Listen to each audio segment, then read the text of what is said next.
gonna break into.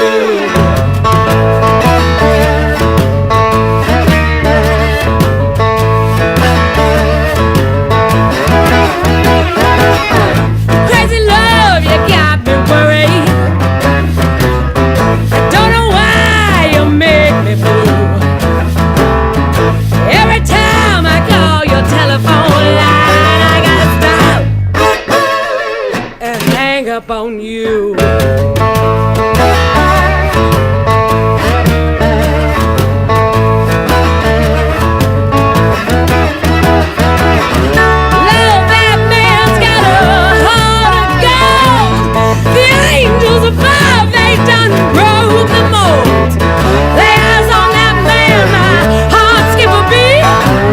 Gives me the vapors, got me weak in the knees, Lord.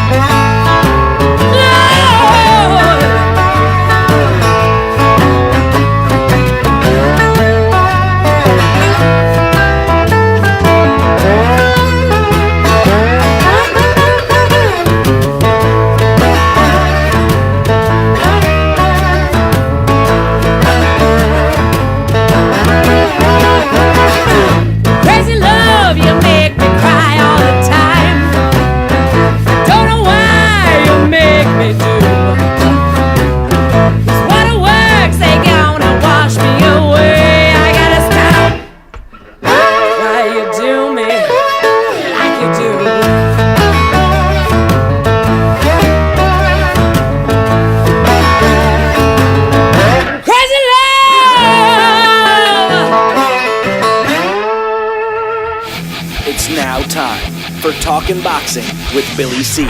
It began as a podcast, went live on the net, and transformed into a full-blown empire. Across the web, on Fight Now TV, and on radio stations around the world. It's the only daily boxing talk radio show on the planet, hosted by the only guy with the balls to do it. Many have stepped into the ring. Many have tried to take the belt. And one by one, they've fallen. Another victim of the undisputed heavyweight champion of boxing talk radio. Talking Boxing with Billy C is on now. My style is impetuous, my defense is impregnable, and I'm just ferocious. I want your heart.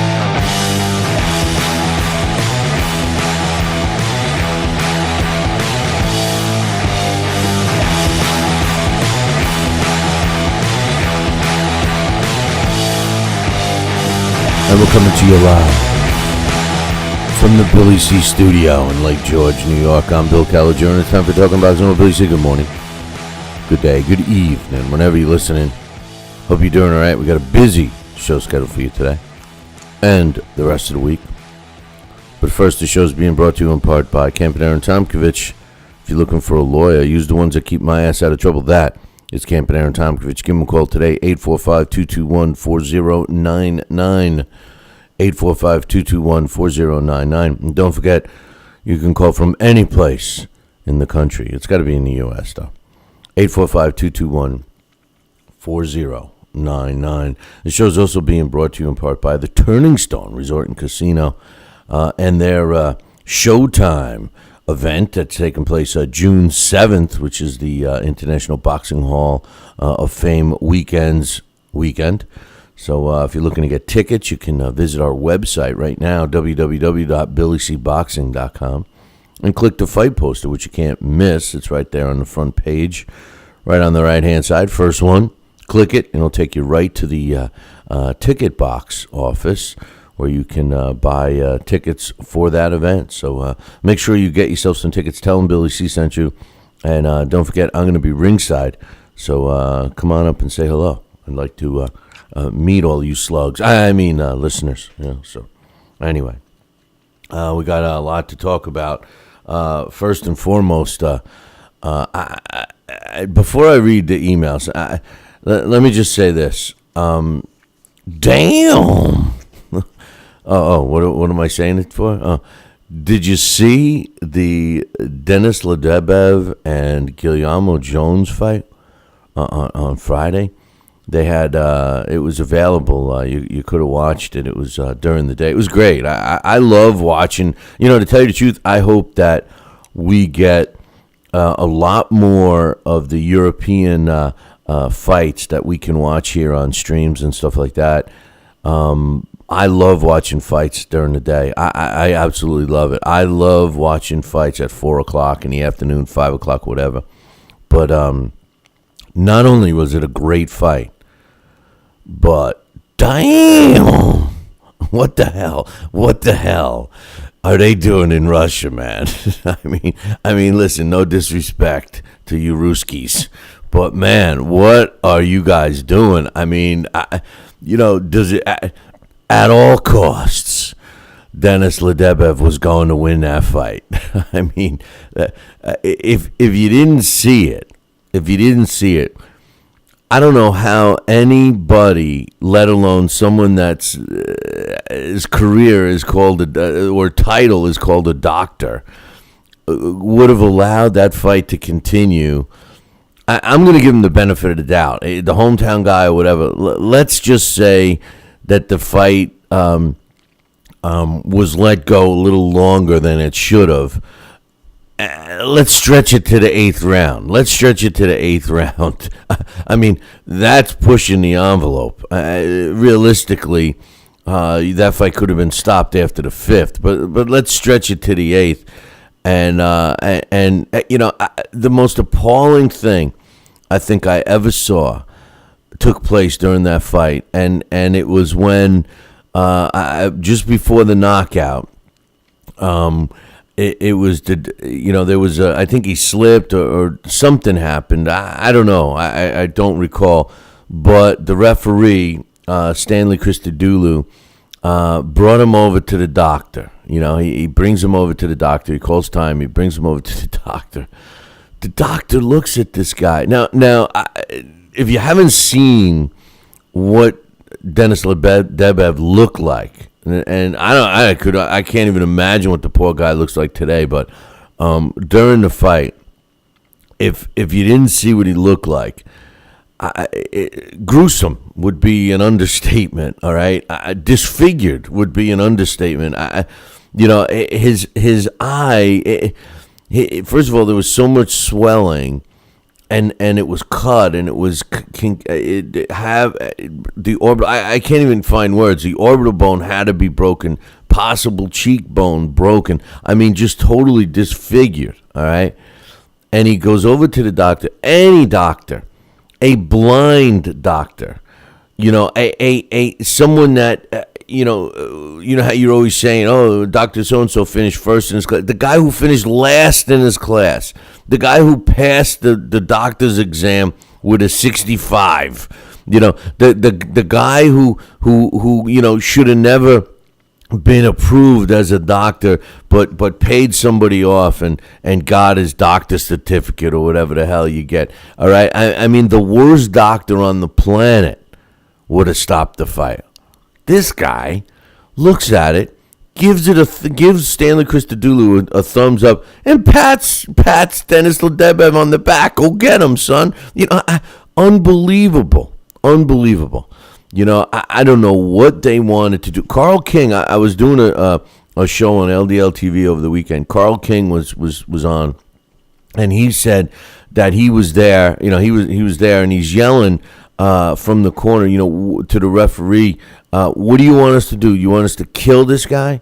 I mean, that's what they're, and the looks on everybody's faces in the audience. You had Vitaly Klitschko was there, Nikolai Valuev, some other fighters and stuff, and everyone in attendance. They're all looking there, stone faced. When that fight was stopped and Jones won. Well, he was counted out, I guess, or a combination counting out, taking a knee, Christodoulou having some mercy on the guy.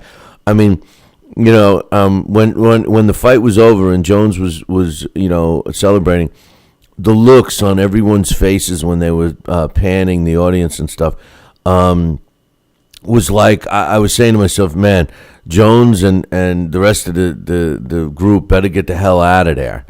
It seemed like there was going to be a riot. Unbelievable, appalling.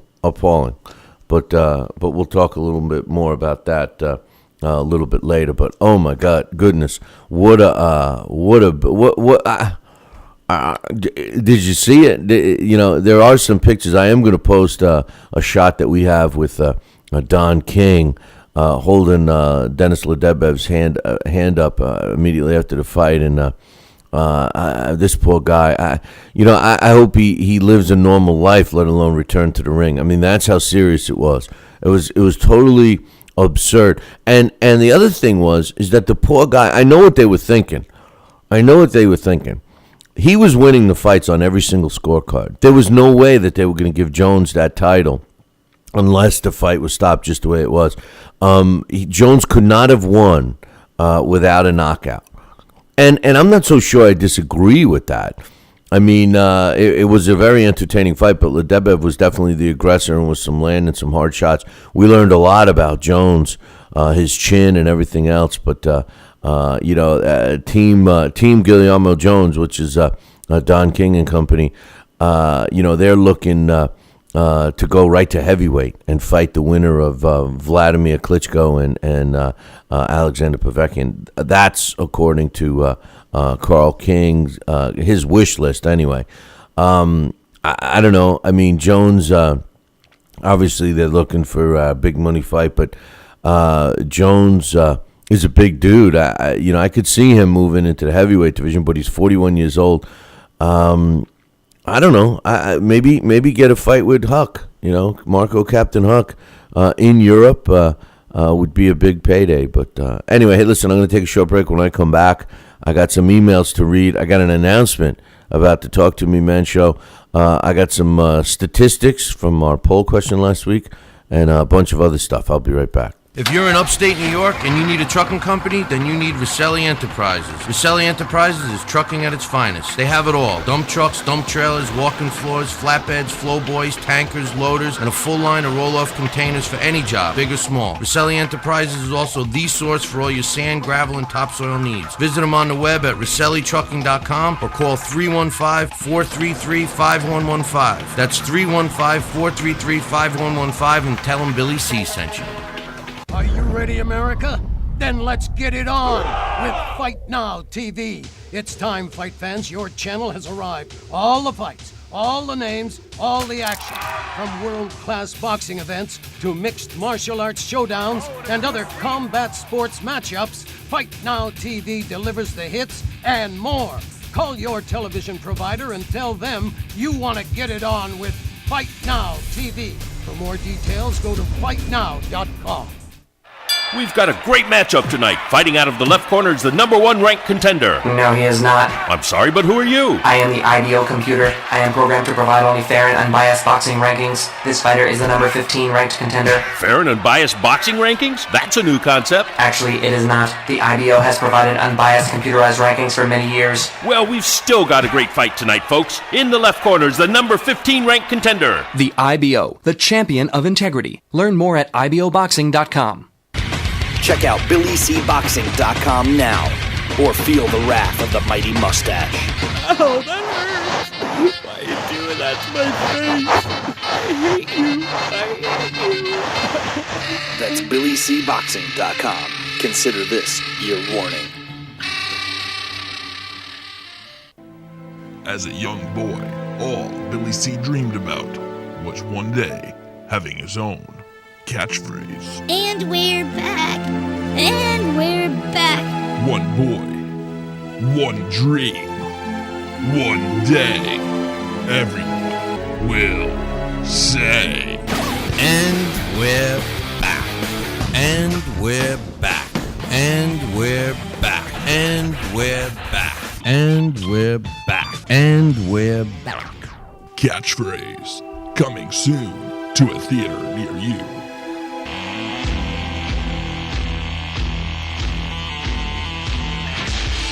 And we're back.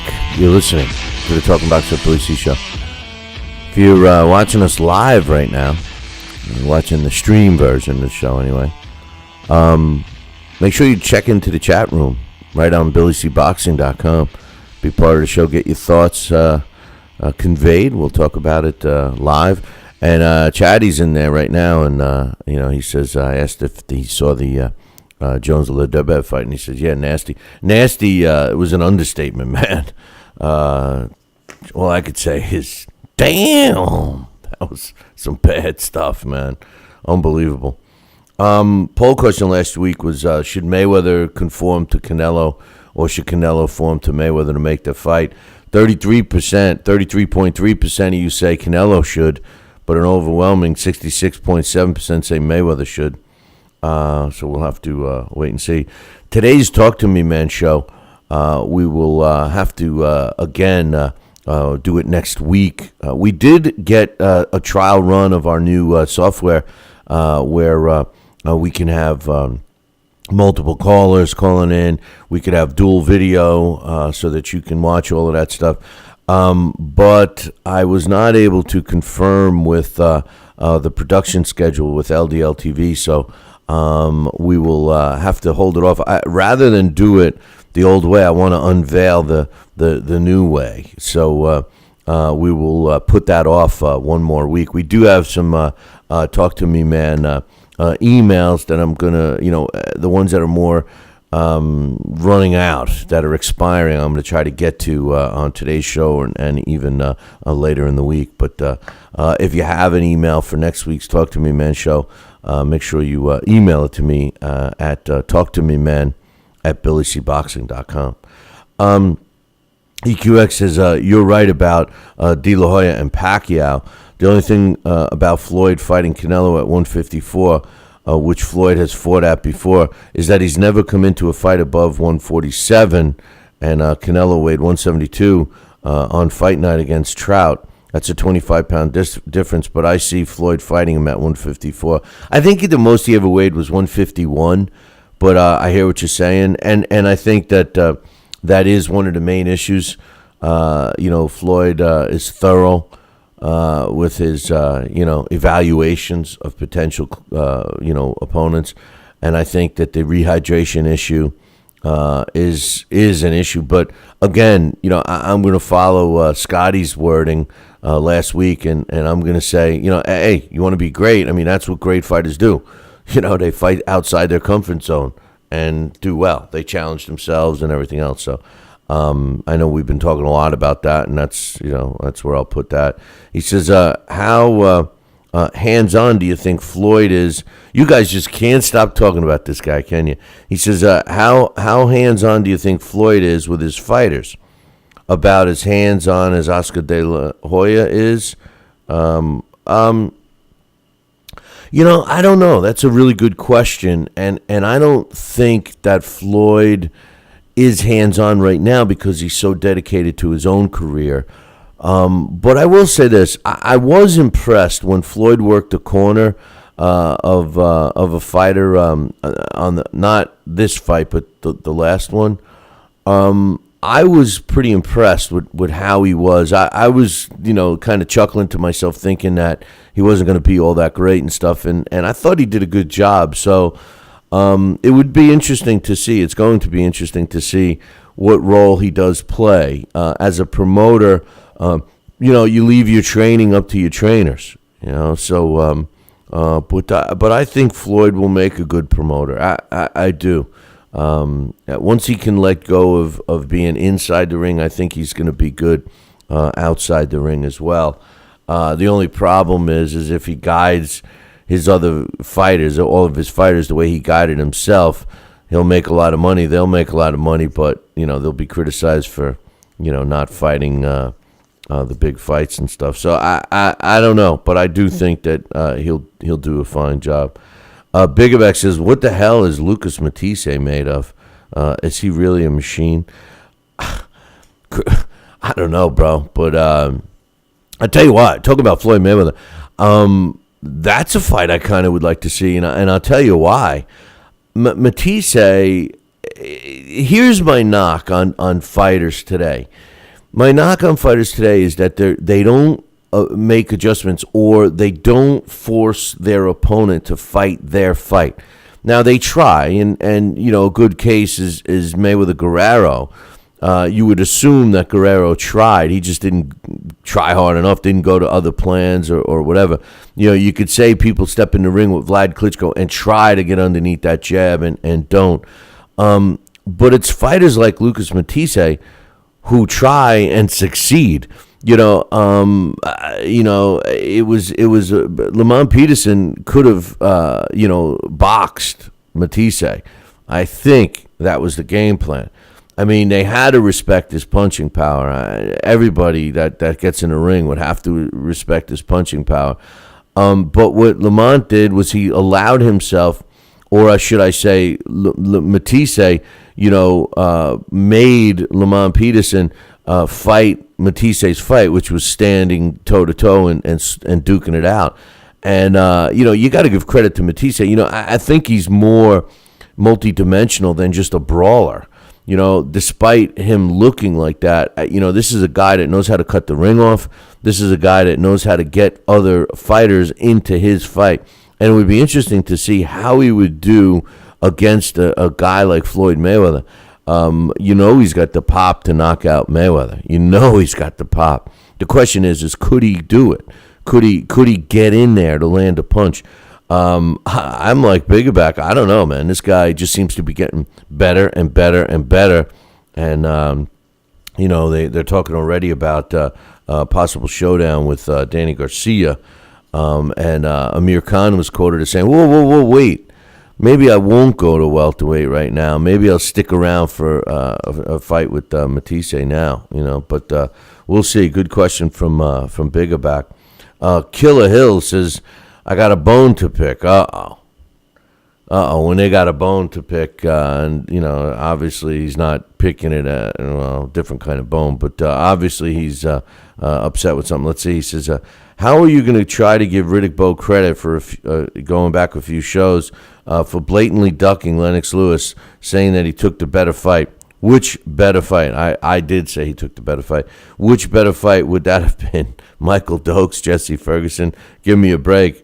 It was agreed that he would face Lennox Lewis if he won against Holyfield, and then when he did, he chickened out. When I said better fights, I meant setting himself up financially. They were trying to, as Bob Aaron would say, marinate the matchup between Lennox Lewis and Riddick Bowe. But I agree. I think it was a fight that should have happened. It very well may have been one of the best heavyweight fights that never happened. And it's a shame. It's a shame. So I think Killer Hills has got me there. He also says Bowe is actually the guy that split all the titles up again since Tyson unified him in 1987. One of the worst heavyweight champs ever, in my opinion. Maybe he was one of the worst heavyweight champs because of that reason, because of some of the craziness, like with the Galata fights and stuff. But talent-wise, he was a guy that I think if he had a little more dedication to boxing, I think could have been one of the all-time greats. I mean, this guy had it all. He had hand speed, footwork. He had decent defense. I mean, he wasn't much for moving his head or upper body or anything, but he did block punch as well. And he had some pop, and he was a big dude. I mean, him and Lennox Lewis would have been a great fight. It really would have. It would have been interesting to see Lennox Lewis try to fight a guy like Bowe, who had the hand speed and stuff like that. Speaking of Bowe, from what I understand, he's, I think it's this week, he's fighting some Muay Thai championship. It's a shame because all the millions he made, he doesn't have money left. But yeah, it's a shame. I think he would have been one of the better heavyweight champions, but he clearly didn't go out of his way to make the Lennox Lewis fight. And quite honestly, I'm not sure why. I think he would have beaten Lennox Lewis, despite, some of my colleagues. I'm not all that warm and fuzzy about Lennox Lewis. I just, I respect him now because he walked away and never came back. Walked away as a champ, which is tough to do these days. But he never, aside from changing the complexion of the heavyweight division now, meaning, you got to be 6'4" plus. You got to be in great shape, 250 pounds of muscle, not this flamin' majeb. But for some reason the guy never impressed me. I you know what? I know what it is. I'm the guy who doesn't like fighters that get behind the mic and say I need respect. No one gives me respect. Bernard Hopkins has been doing that for 60 years now. He's been a pro. But Lennox Lewis used to do it all the time. It used to make me sick. Boxing is the one sport that you don't have to ask for it. You get it. All you got to do is perform, and you get it. So Kevin Calvin says, hell no, Floyd don't want to fight. You guys, I love the way you guys write emails and stuff because it's like you're texting, right? And I gotta decipher what the hell you're saying. He says, hell no, Floyd doesn't want to fight Canelo, period. After the demand, then he's going to have more excuses. Canelo shouldn't waste any time with the poor excuse of a champ Floyd, the baby boy. Soon Canelo will outdo Mayweather's pay-per-view record. Damn, I sound like Porky Pig this morning. And you look like him too, Billy C. Hey, screw you. But the bottom line is Kevin Calvin doesn't feel Canelo should be wasting any time. He might be right. Floyd wants to be great. Floyd wants to be looked upon greatly, other than just his unblemished record and his the way he's going to go out. He should just say, listen, I'll take that fight no matter what, just to prove a point. I think in this case, my vote went to, I believe Floyd should do what he needs to do to fight Canelo. I don't think it should be the other way around. And I also agree with Kevin about Canelo. I think he will rise to one of the biggest names in the sport if he continues his upswing. It's a big if, but if he does, he's got a huge following right now, and I kind of like his attitude. He is like, who the hell are you, Floyd? And it's like, huh? You're saying who the hell are you to Floyd? One last thing I wanted to say. Remember a few, maybe a month or so, 2 months ago, Tony Treem and I did a heavyweight spotlight on Elmer Ray, a heavyweight that is all but forgotten. And it was a lot of information about Elmer Ray that just doesn't exist, of what became of him after his boxing career, when he actually died, where he moved to, all that stuff. Well, I got an interesting email over the weekend, and it was from Rhea Ray, who's the granddaughter of Elmer Ray. And her father stumbled across our heavyweight spotlight, and they're so thankful. As a matter of fact, they want to get together with me and tell me what had happened and where her father, who's the son, and of course she's the granddaughter, of where her grandpa Elmer ended up and what became of his life. So stay tuned for an update on that. That is great news because no one knows about that. And Tony Treem and I were thinking of doing a joint effort of a book about Elmer Ray, and maybe this might be the beginning of it. Are you ready, America? Then let's get it on with Fight Now TV. It's time, fight fans. Your channel has arrived. All the fights, all the names, all the action. From world-class boxing events to mixed martial arts showdowns and other combat sports matchups, Fight Now TV delivers the hits and more. Call your television provider and tell them you want to get it on with Fight Now TV. For more details, go to fightnow.com. Broadcasting in all corners of the globe, on the web and radio. He would scoff at a stretch of that man, I would think.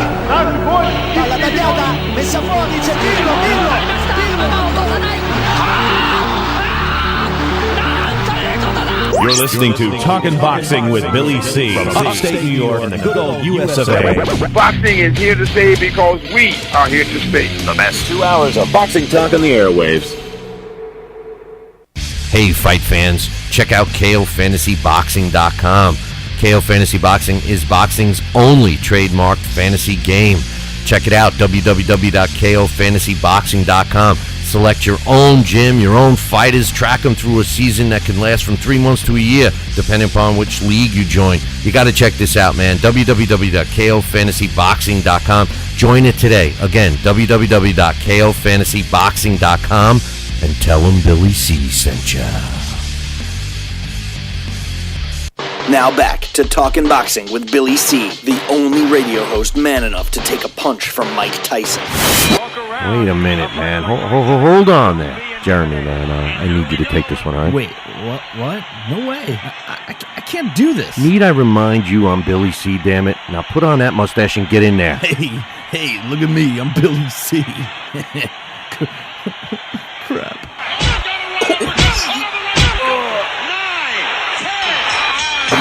The undisputed heavyweight champion of Boxing Talk Radio. It's Talkin' Boxing with Billy C. Test 1 2. Test 1 2. My fellow Americans, good evening. Welcome back to Talkin' Boxing with Billy C. It's great to be here discussing the sweet science with everybody. I love boxing. I love talking boxing. It's what I do. Bill. Wait, what? Bill. Why are you interrupting me? What? Wrong. What's the problem? Billy C. I did not have... We're gonna have to ask you. Wrong speech. What do you mean wrong, Billy C? What's going on here? Fine, I'll go.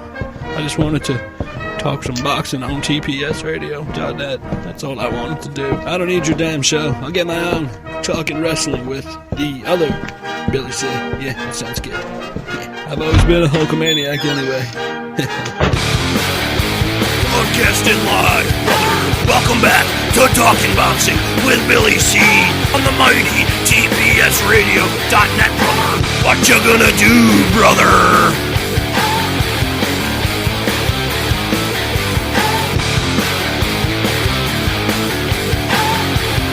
And we're back. You're listening to the Talking Boxing with Billy C show. You're watching us on the Fight Now television channel. Glad you could join us. All the information about the channel can be found on their website, www.fightnow.com. Before we get into all the fight results, I'm giving a little extra time with the emails because we are going to be launching our new version of the Billy C's Talk to Me Man show, which airs on Mondays from 1 p.m. Eastern Time. Until, it goes no less than an hour. Sometimes we let it go longer because we open up the phone lines and, the show is driven by you, the boxing fan. We had a couple of special things going on, and we were going to bring it back today. However, we have some new gadgets to play around with, having multiple video screens being streamed at the same time and multiple phone callers online at the same time for joint discussions and stuff like that. And we want it all, and we played around with it a little bit yesterday, and I was involved in a fundraiser for LDL TV down in South Florida for the Queen of Hearts Foundation, my dream girl, Michelle. And, we played around with this stuff, and it looked pretty good, but I want to make sure that all the bugs are out, so we're going to put it off one more week and do the launching of it on Monday, a week from today. I guess that would be, what would that be? It's not June yet, but a week from today. And as a result, we're trying to get some of these other Talk to Me Man show emails out of the way. I'm trying to get to a couple today and the rest of this week. If you have a new one, because some of the content is getting old. If you want to get your Talk to Me Man email read on next week's show, just email us, talktomeman@BillyCBoxing.com. But anyway, all right, here we go. We got another email. This one's from Jeffrey DeRuin, and he says, I think Floyd's issue with the Alvarez... I just want you guys to remember one thing. Don't complain to me about talking all about Floyd all the time, because you guys keep bringing it up. All right, you guys keep bringing them up. I open up the platform because we want to get your thoughts, and we want you guys to keep us. We want to keep the discussions fresh and everything else. But man, Floyd is the main topic. Try and come up with some other stuff. He says Floyd's issue with Alvarez is not the 154-pound weight itself, but the fact that Alvarez hydrates to 170 plus walks into the ring as such. I agree. He says keep in mind Floyd has never made the actual 154-pound limit. The 2 times he gone up to that weight, I'm not sure if he fights. If the fight's made, there will be a heavy strip on how much weight Canelo can gain between the actual weigh-in and the fight time. Something tells me it won't be much. I don't know about you, but I'm tired of watching cruiserweights fight for the 160-pound championship. If these guys are coming in for a said title at a said weight, they should enter the ring at the appropriate weights. Enough said. On a side note, something has to be done about the amount of weight a lot of these fighters hydrate up to after the weigh-ins. It appears it's an accepted practice as of now, and I hate to say this, but it's going to take a fighter to get seriously hurt or a fatality due to this practice for reform to take place, and that's the sad part of the weight issue. Think back to Gotti versus Gamache. The KO was so severe it caused Gamache to file a lawsuit. I can see something bad happening in the ring due to this issue, and it's coming in if these weights aren't taken control of. He says, as always, I love the show, Billy C. Well, thanks for the email, Jeffrey, and of course the ending part is my favorite. But, we've been talking about the weight issues a lot, and I think there's an easy remedy to this situation. All they need to do is bring back the same-day weigh-ins. Done. Same-day weigh-ins. If you're concerned about a guy fighting at 160, let's say, well, I'm going to use the same example Jeff uses. If you're fighting a guy at 160 and you're fighting for a 160-pound title, middleweight, then, you want to see 2 guys at 160 fight. What's happened is the fighters that can dehydrate better and rehydrate for fight night have an advantage. The theory is that both fighters have the same advantage. They can dry out, theoretically lose 10 pounds in water weight and put it back on. In theory, it evens the playing field. But we all know that some fighters can dehydrate and abuse their body more than others. And ultimately, they have the edge. I agree with the masses, and it seems like there are the masses that want to have same-day weigh-ins. You would get legitimate fighters fighting at real weights. I think if you did that, you would see a huge movement in weight classes. As a matter of fact, if they did same-day weigh-ins, what about those smaller weight classes that are only separated by a couple pounds, or there's, or up to 4 pounds? I mean, very small swing. So I agree. I like the thought of same-day weigh-ins. Maybe have them. Here's the thing: if you're struggling to make weight, the reason why they started with the day before weigh-ins, because if you were struggling to make weight, they wanted you to rest up and have a good 24 hours of rehydration and eating and rest and be at your absolute peak for the fight. That was the original intention of having a weigh-in 24 hours before. What you may find with same-day weigh-ins is that if there was a fighter struggling to make weight, he's not only going to struggle to make weight, but he's going to be weaker for that fight. Now put an asterisk next to that, because that should be part of the conditioning and the training process to make sure that they do make weight and that they're at their peak and at their strongest the day of the fight. So, personally, I would like to see same-day weigh-ins. That's my opinion. My man, Given Quality, had a pretty good talk to me, man, email that I'm going to break down now. It's not about Mayweather, which is why I loved it. He says, basically, he wants to know, was these fighters, we have 2 fighters that he's got, showcased here, Roberto Duran and Sugar Ray Leonard. And the question is, and he listed a couple of opponents. He said, in your opinion, did these fighters duck these opponents, or did they just not take the fight, in my opinion?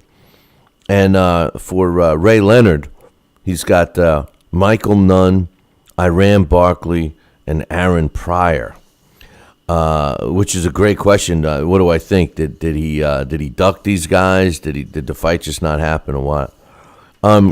First of all, let's take a look at Sugar Ray Leonard, former world welterweight, junior middleweight, super middleweight, and technically light heavyweight world champion. If you recall, he fought Donnie Lalonde, and they had both belts on the line, super middleweight and light heavyweight at a catchweight. So I don't even know how mathematically you can do that, but so he technically was a light heavyweight champion, world heavyweight champ.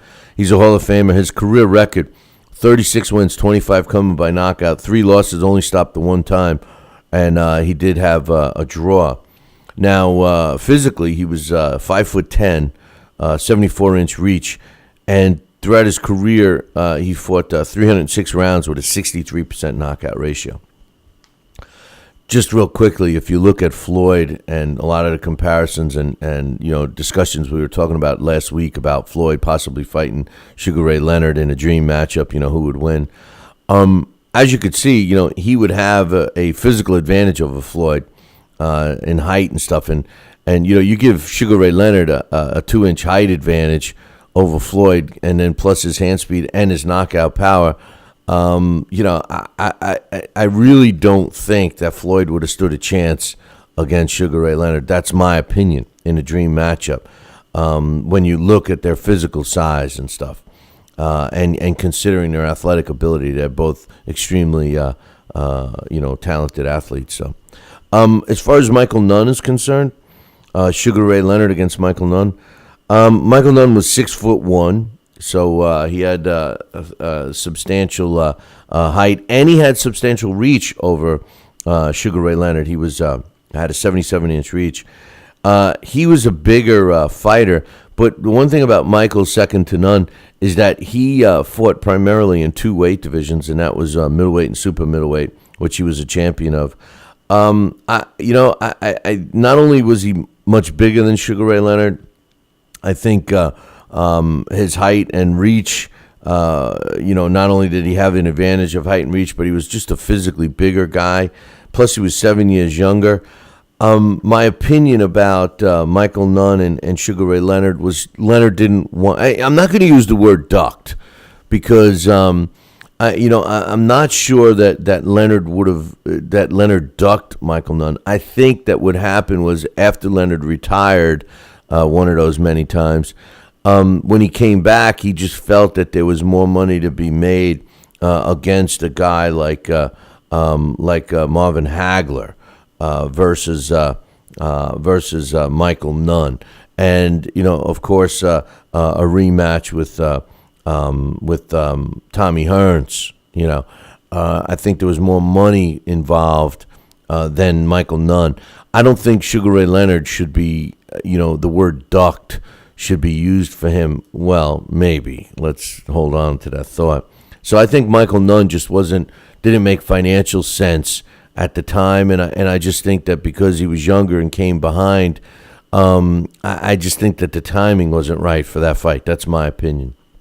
As far as Iran Barkley is concerned, he was just too big. Iran Barkley was just too big for Sugar Ray Leonard. Despite him fighting Donnie Lalonde, who's a big dude too, Barkley just had a lot of pop and was an awkward fighter. And, he was a middleweight, super middleweight, light heavyweight, cruiserweight, and a heavyweight. This guy his last fights were at heavyweight. 6'1", 74-inch reach. Same reach as Sugar Ray Leonard, but I just think he was a much bigger guy. I'm not sure why that fight wasn't made. Maybe timing was an issue with that. I don't see why Sugar Ray Leonard wouldn't have fought Iran Barkley. Barkley didn't have the hand speed. I think that maybe Sugar Ray Leonard at the time was just trying to think about his chin, maybe, even though he had been rocked by Kevin Howard. His last fight, he was knocked out by first time in his career, actually knocked out by Camacho. Again, the word ducked.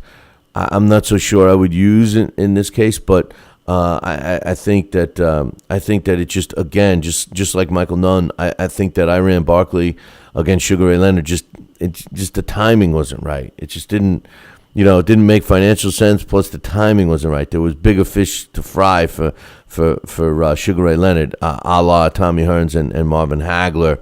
When those big fights were made and the amount of money. Remember, these guys were making huge bucks back then, more than even some of the guys are making now. I mean, during that era, these guys were making double digits. $10 million for those fights. There was the paydays were huge. The Mike Tyson era and stuff like that. I mean, they've calmed down quite a bit. But anyway, now we get to the guy that I believe you could make an argument and say that Sugar Ray Leonard did duck, and that, of course, is Aaron Pryor. We've talked about that. We've gotten several emails from you guys, the listeners, with a lot of great points. First of all, Aaron Pryor was a good fighter. There's no doubt about it. Hall of Famer, former junior welterweight and junior welterweight champion. He wasn't being too big wasn't an issue for Sugar Ray Leonard. Leonard was actually bigger than him in height. Leonard would have had a substantial height and reach advantage over Aaron Pryor. Aaron Pryor was only 5'6" and had a 69-inch reach. So you're looking at 5 inches reach and another 4 inches in height. Really, there was no reason for Sugar Ray Leonard to not fight Aaron Pryor, with the exception of one, and that's that he ducked him. He didn't want to fight him. He was too dangerous. The risk versus reward. I think if out of all three of these names, if you had to say that there was one fighter, I think I agree with a lot of the listeners that had sent some emails to us about this topic, and I would think that Aaron Pryor indeed was ducked by Sugar Ray Leonard. Now we take a look at Duran and the fights that Given Quality mentioned about Duran. First of all, Roberto Duran, former world lightweight, welterweight, junior middleweight champion, Hall of Famer. Career record for Roberto Duran, 103 wins, 70 coming by knockout, 16 losses, only stopped 4 times, and never had a draw. Imagine that. Out of all those fights, never had a draw. He was 5'7", 66-inch reach, 822 rounds at a 59% knockout ratio. Truly one of the greatest fighters of all time. Now, as far as Duran and the names that Given Quality mentioned is Mike McCallum, Antonio Cervantes, Wilfredo Benitez at 140 pounds, and Aaron Pryor. Mike McCallum, former world junior middleweight champion, light heavyweight champ, the body snatcher, one of my main guys. I love this guy. I think he was just too big for Duran, although Duran fought a lot of bigger guys like Tommy Hearns and stuff. I'm not sure why that fight didn't happen. It would have been a great fight, I think. It would have been a very entertaining fight. Not sure why that one never happened. I can't use the word ducked for Roberto Duran. I mean, he didn't duck anybody. I don't know. Mike McCallum clearly would have been the bigger fighter. Maybe timing, I don't know. But then again, Roberto Duran started his career in 1968 was his first professional fight. 1968, he wins his world title in 1972 against Kenny Buchanan and fights all the way up to 2001. So unbelievable career for Roberto Duran. So to use the word duck with Roberto Duran, you just can't unless you're playing duck, duck, goose. But so I'm not sure why the McCallum fight never was made. As far as Antonio Cervantes, Wilfred Benitez, again, not sure why those two fights were not made. Maybe Duran was having some issues. He had those money fights with Sugar Ray Leonard. He had the fights with Tommy Hearns. I just think in that case there was just so much great talent available in the 80s, and of course Aaron Pryor as well. I just think that all these fights there just wasn't enough time in a year to get them all out. And these guys, Roberto Duran and Sugar Ray Leonard, chose the most feasible fights, the most lucrative for the bank account, and that was the only reason. Out of all of these fights and fighters, the only one I think I could actually use the word duck with would be Sugar Ray Leonard and Aaron Pryor. I mean, that's about it, really. But anyway, thanks for the emails. We got to get going with some other stuff here. Let's start off with the fights from Saturday. Sugar Shane Mosley beating Pablo Cesar Cano. And, I was wrong on this one. I was wrong on 2 fights this week. And, I was wrong on this one. Listen, I've always loved Sugar Shane Mosley. There's no question about it. But I figured that was it with him. He did take a lot of shots from Cano. Cano is a tough guy, but really when you look at him, I mean, his defense isn't great. His hand speed's not there. He doesn't, throw enough punches. Maybe he's just a tough kid, and although I felt he beat Paulie Malignaggi, I kind of agreed with the scorecards here. I thought Mosley landed the bigger shots. Cano was the fan favorite, so you can't say, Mosley got the gift of a decision. Cano thought he won the fight. I don't know. I thought it was interesting to see the family of Mosley. They were all working the corner. His son and father were the 2 corner men, in addition to another guy. But Mosley, he won. He improved to 47 wins, 8 losses, and a draw, with 39 knockouts. It was a close fight. Pablo Cesar Cano drops to 26-3 with a draw, 20 knockouts.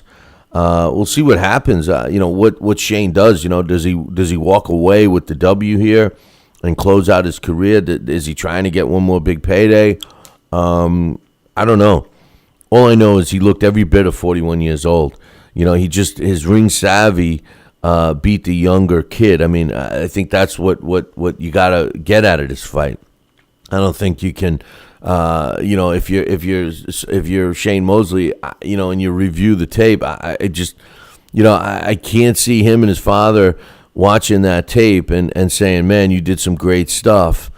Although his father kept telling him how great he was in the corner, you did some great stuff. Let's look for a bigger fight.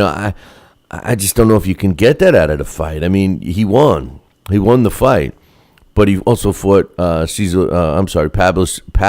Cano. I mean, who does Shane go after at this point? I mean, you want to see him in there with a welterweight, or junior middleweight that it's going to destroy him. I mean, I don't know, man. Congratulations to Shane Mosley. He won the fight. I agree with the score. Which was 115-113 by all 3 cards. Very close fight, but does it mean that he should move on with his career? I don't know. I'm sure we'll hear it in the next few days, weeks, whatever. 41 years old, Mosley is. If he's gonna start a little mini comeback here after his announced retirement, he needs to fight again quickly. Time is of essence. On the co-main event, Sergio Thompson in the super featherweight division, he stopped Gustavo Sandoval in the 4th round at 1 minute and 20 seconds to improve to 27 wins and a couple of losses. 25 of his 27 wins came by way of knockout. And Sandoval drops to 13-5 with a draw. Lucas Matisse took care of Lamont Udome Peterson. What a fight that was for as long as it lasted. I mean, 2 minutes and 14 seconds of the 3rd round. What can you say? Lamont Peterson came out in that 1st round. He looked okay. It looked like he was going to try to outbox Matisse. He ended up getting coaxed into standing toe-to-toe. The knockout was pretty devastating, Showed us Matisse has the ability to, dictate a fight. He got Lamont Peterson into fighting his fight, which clearly was not the game plan. Lamont Peterson has, very good boxing skill. He's got hand speed. He's got some pop. But he does not mind to trade. And I think that, as a result, he got knocked out. You can't punch with a puncher, if you're a boxer. I think the problem with Lamont Peterson is they're not sure what he is. I think it might have been that fight that they're saying Lamont Peterson seems to be searching for an identity. And it's almost like I kind of agree, what is his style? Is he a boxer? Is he a puncher? Is he a boxer-puncher? He's not a brawler. We know that. But he does display, at times, the sweet science. It's just that, you can get him out of his game like Matisse demonstrated on Saturday night. Matisse, before you knew it, the ring was being cut off. And, they're standing toe-to-toe. And by the third round, Lamont Peterson, which incidentally, I think really shows you what kind of punching power Matisse has. When he dropped Lamont Peterson the first time, he went down. And when, and especially the first time in the third round when he went down and couldn't get up. And was rolled over again, and then finally he gets up real close to the end of the count. And Steve Smoker gave him every benefit of the doubt, pushed Matisse off, gave him a few extra seconds, at least 3 or 4 extra seconds after he decided to let him continue, just to try to get him back mentally. And it was done after that. The fight was over. So congratulations to Lucas Matisse. He improves to 26 wins. Matisse improves to 34 wins, 2 losses, with 32 of his wins coming by knockout. And Lamont Peterson, he dropped to 31 wins, 2 losses, and a draw. Devon Alexander fought Lee Purdy in the co-main event, and Devon Alexander looked real good in that fight. Was very aggressive. Was showing his hand speed. Reminded me of the old Devon Alexander, around the time he fought Juan Urango. And it also proved to me that the masses enjoy engaging fights. And I couldn't help but think during this fight, what's my viewer and listeners, sweet science guys, the guys that are always bragging about Floyd and sweet science, and look down upon fights like my main man, T. Bruce, who has made some great points on this show. He believes, and the last email I got, he still believes that the Mike Alvarado and Bam Bam Rios fight was garbage. It was a garbage fight. He feels that fight was not entertaining at all, for him. He's a sweet science guy. I just can't see it. I just can't see how anyone that calls themselves a boxing fan would say that the Alvarado-Rios fight, both of them, weren't action-packed. And I think, it would be hard to say that Devon Alexander didn't win back some fans with his aggressive, fight plan against Lee Purdy. However, speaking of Lee Purdy, hold that thought, because I got some thoughts on him, and I'll tell you that in about 2. Talkin' Boxing with Billy C. now has official merchandise available on TalkinBoxing.com. T-shirts, sweatshirts, hoodies, and mugs. And yes, even undergarments. Talkin' Boxing apparel is the perfect gift for the boxing fan in your life. Log on to www.talkinboxing.com. That's TalkinBoxing.com and place your order today.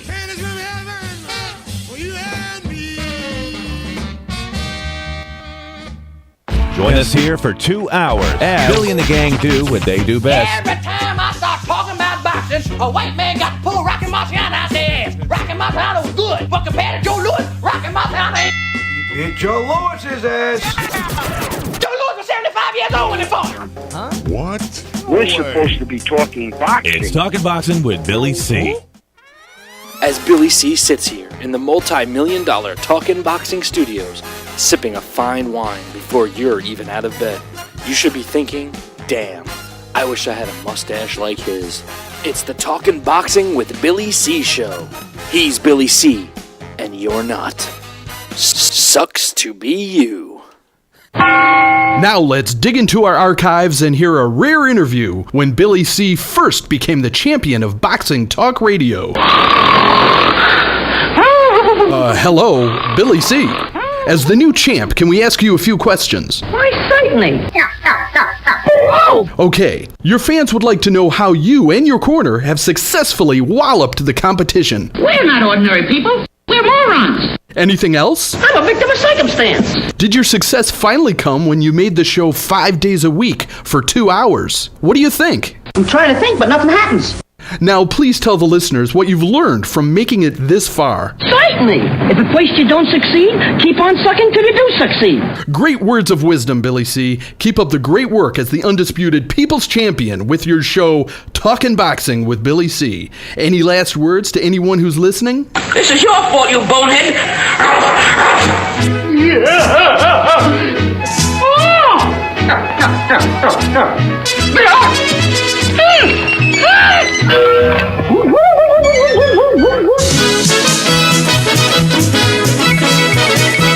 And we're back. You are listening to the Talking Boxing with Billy C show. You're watching us on the Fight Now television channel. Glad you could join us. We're going through the fight results from the weekend, and we're up to the Devon Alexander and Lee Purdy fight. And I was just saying, Devon Alexander, I was getting ready to say about him, oh man, he's going to get criticized for not knocking this guy out and everything else. And of course they had the, I hurt my hand excuse, but I thought he was entertaining. I thought he did a great job. He showed a lot of hand speed, a lot of accuracy, decent footwork, was aggressive. Was trying to win back some fans that he lost for, putting on a couple of boring fights. But the guy that I was really impressed with, I hate to say it, and it was Lee Purdy. Have you ever seen, I want him on my team, man. I want Lee Purdy on my team. What a tough guy he is. If this guy learned to let his hands go. Devon Alexander was landing some flush shots with this guy, and never once was hurting him. As a matter of fact, Lee Purdy was taunting Devon Alexander. Is that all you got? Did you ever see Sin City? Yeah, that movie. I love those kind of movies. But Sin City, when Marv, he's getting beat up, and they're and he's like, "Is that all you got? Is that all you got?"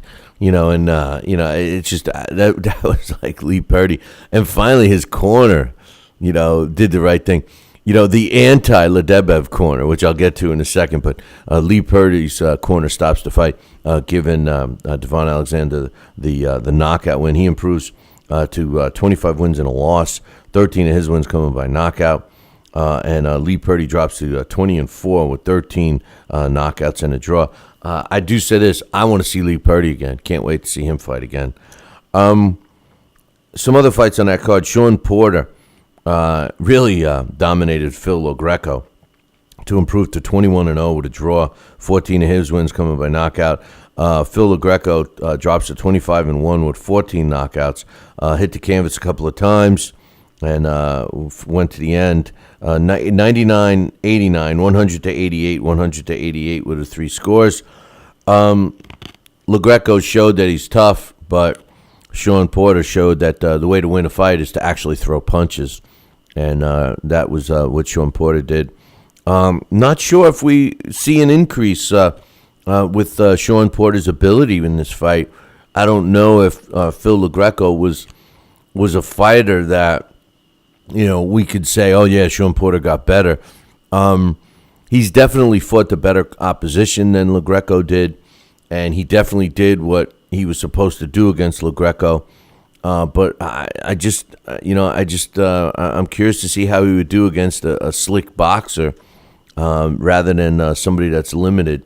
But nonetheless, I think he's going to move up in our rankings. We'll see by tomorrow. But Sean Porter undefeated still.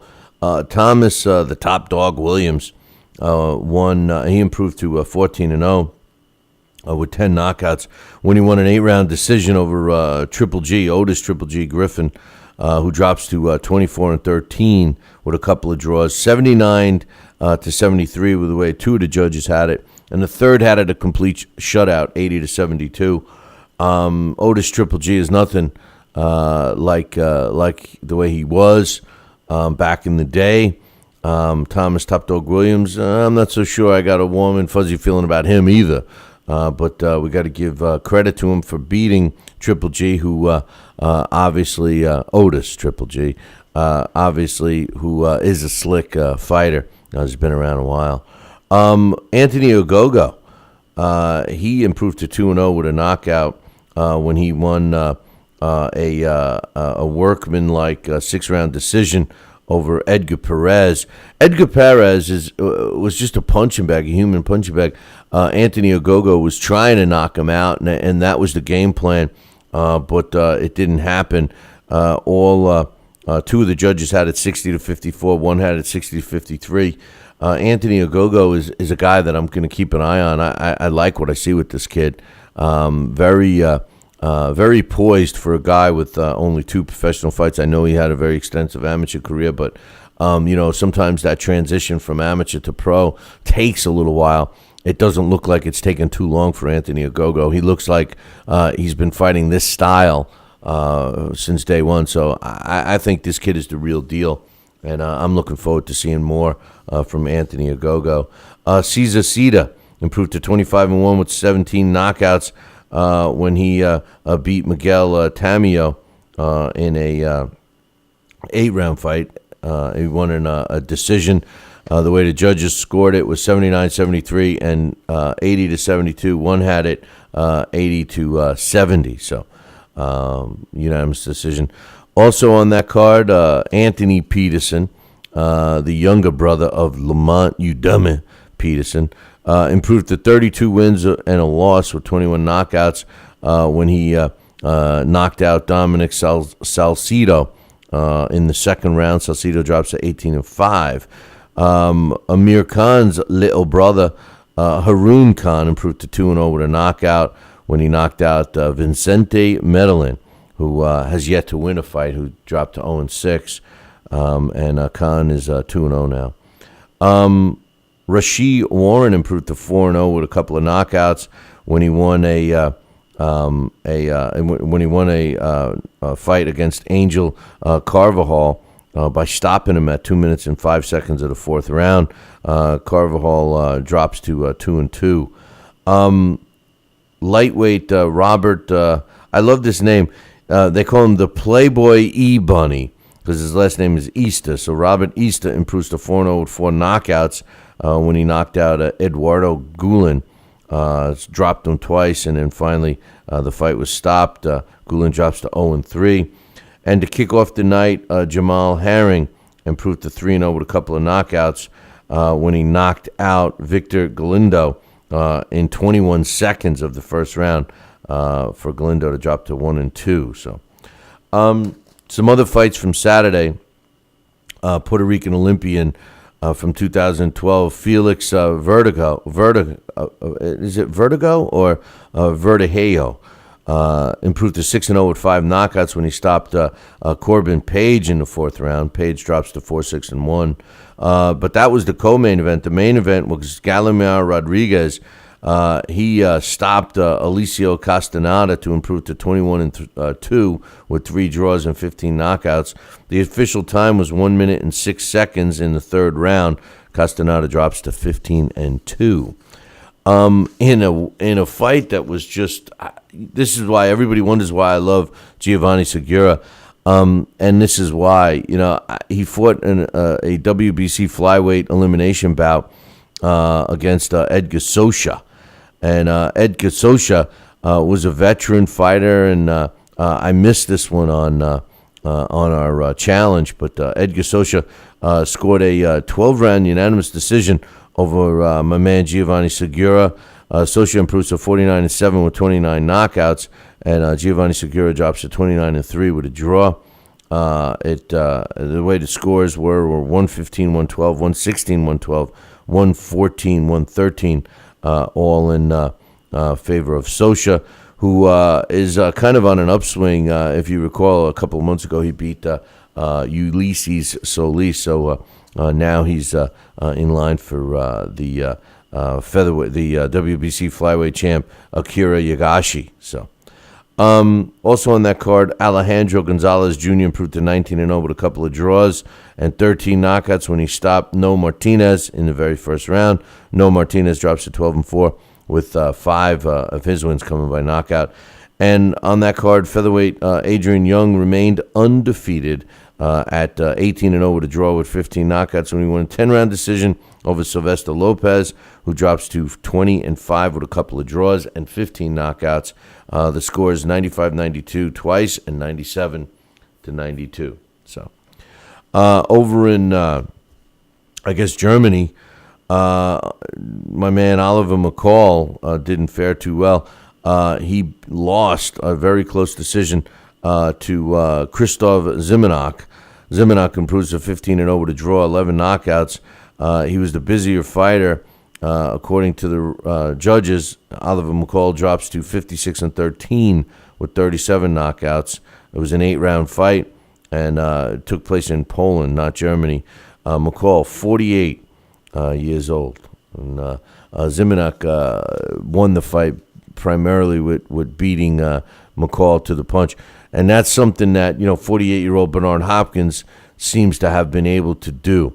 Not let the hand speed beat him. And some of the older fighters, that's exactly what happens. And you could even look at 41-year-old Shane Mosley and look at the fight that he had with Cano and see that, Cano, who's not a speed demon, was nailing Mosley. So we also had a female fight, Go Shindo, improved to 12-2 with 8 knockouts, and also became the first boxer that seized a world championship out of Wakayama Pekchafure as she captured the WBC female flyweight by a unanimous decision over the former champ Renata Sezabili, and Sezabili drops to 16-10 with 10 knockouts. The way the judges scored it, all three of them saw it the same, a blowout, 100-90 in favor of Shindu.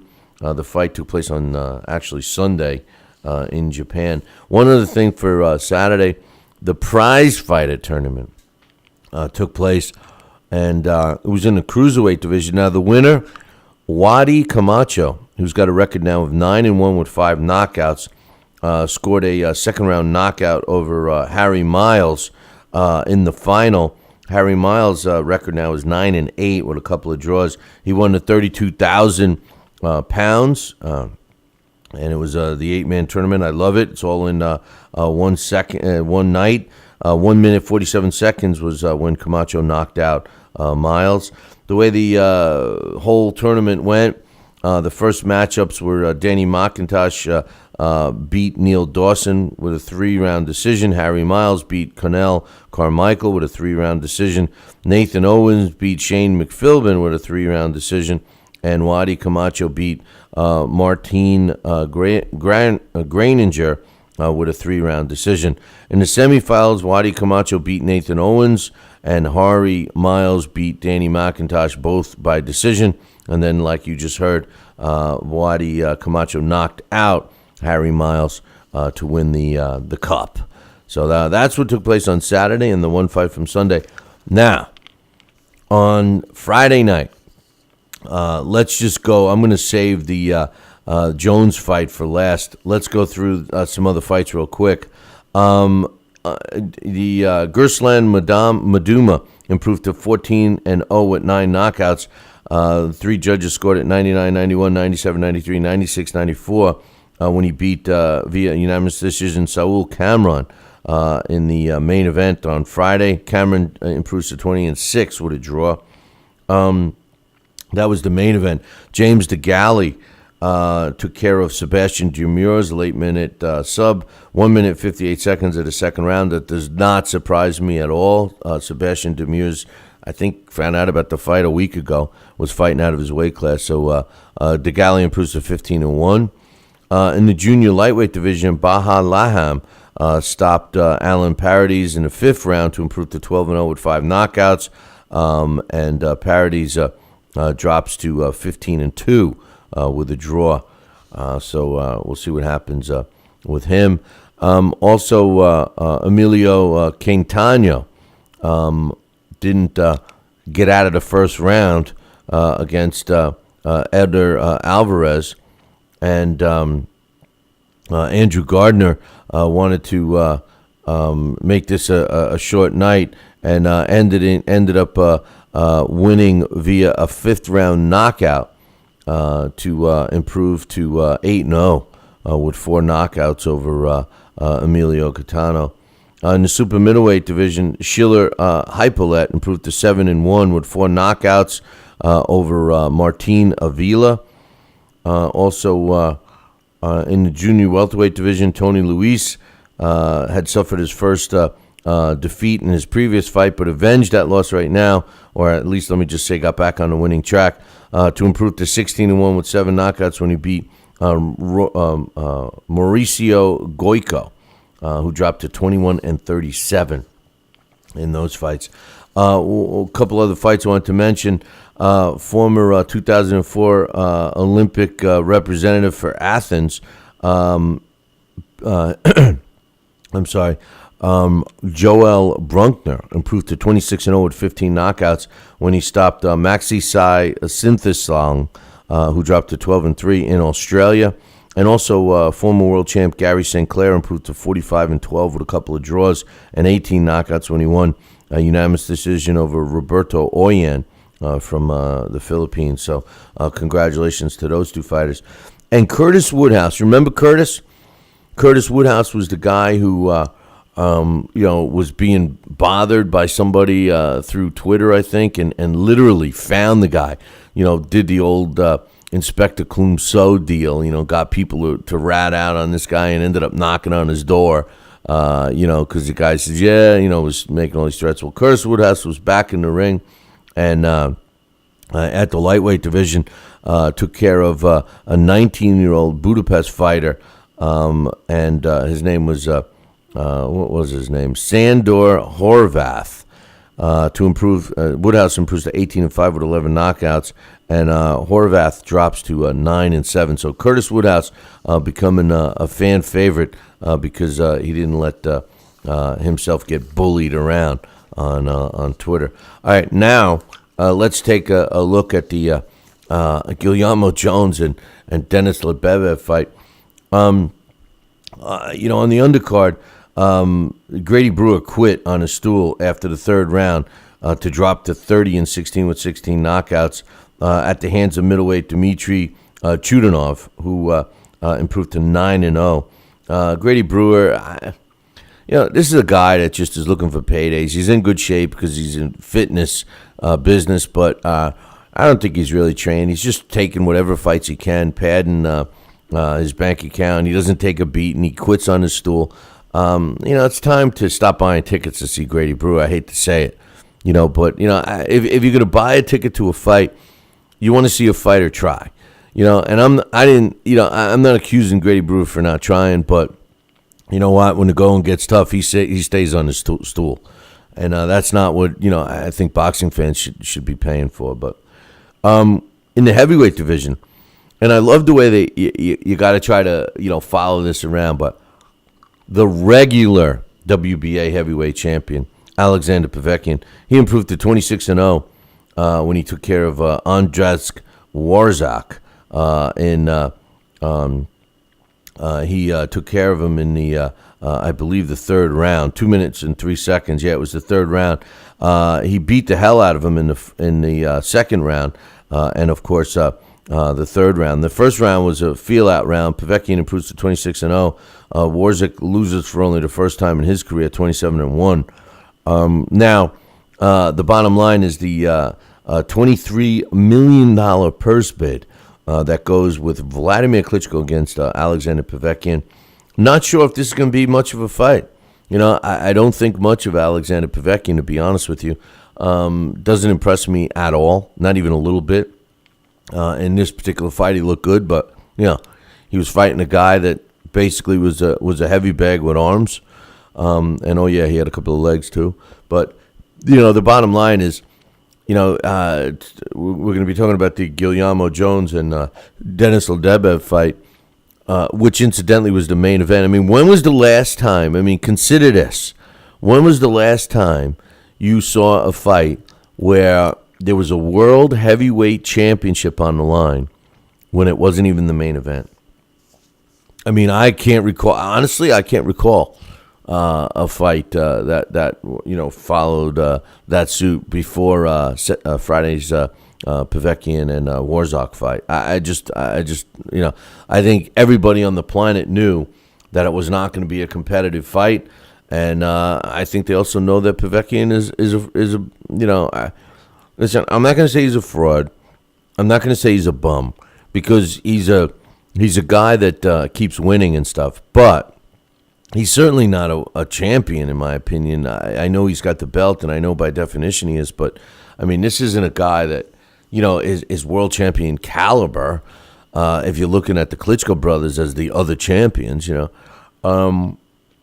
Interesting to see how he's gonna fare against Vladimir Klitschko. What's even more interesting is how the WBA managed to do this. Now keep in mind, the WBA, Vladimir Klitschko beat David Haye and took the WBA title. Remember, David Haye beat Nikolai Valuev for the WBA World Heavyweight title.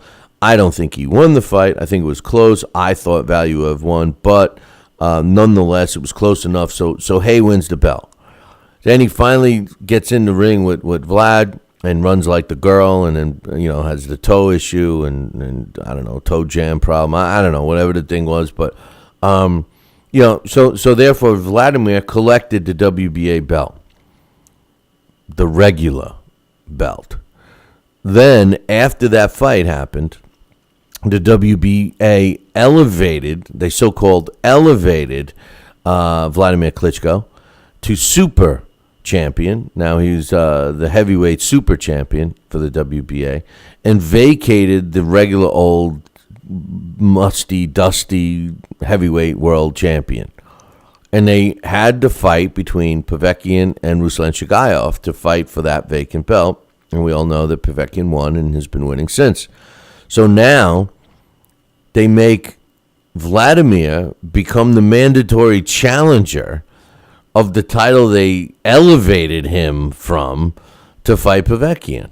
Now the WBC did the same thing to Sergio Martinez and Julio Cesar Chavez Jr., which is totally ridiculous. You strip a guy of a belt for winning, and then you tell everyone that he's been elevated, and then he gets thrown into the mix for the mandatory fights. So in a sense, if Vladimir beats Povetkin again, and then he becomes the regular WBA champion, who's the super WBA champion? Or do they keep his super WBA champion status and vacate the regular? I mean, it's ridiculous.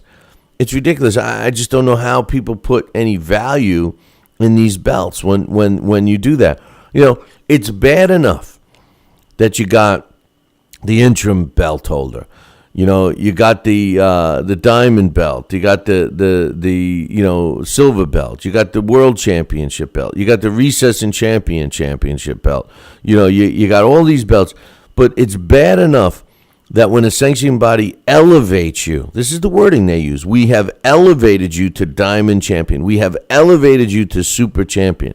You know, then you get thrown back into the mix to fight for the same belt that they just took away from you and so-called elevated you to, and make you wait in line. In Sergio Martinez's case, he waited, I think he waited 2 years before he got the shot at Julio Cesar Chavez Jr. You know, so it's just ridiculous. It's totally ridiculous. You know, and what do? You know, let's say Vlad wins, which he's gonna. Vlad wins the fight. Are they going to let him keep the regular belt and then vacate the super champion? And then how does somebody win the super champion belt? No, they're going to strip him again. They're going to let him keep his super heavyweight title, his heavyweight super title.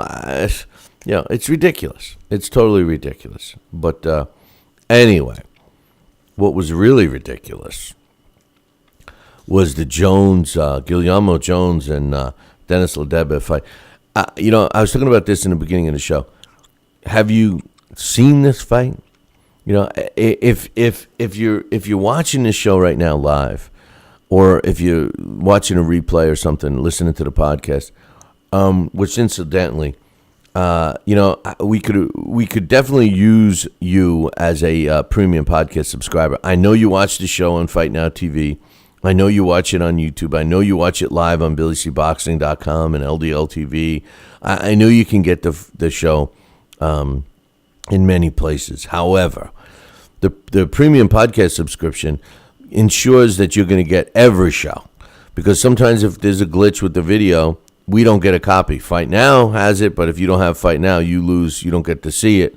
And the only people that always get everything are the premium podcast subscribers, in addition to some special shows that we do not put up on YouTube and stuff like that. Only premium podcast subscribers. Now, here's the thing.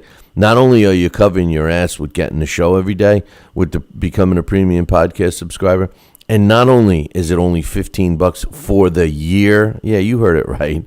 $15 for the year. It's $1.25, less than $1.25 a month.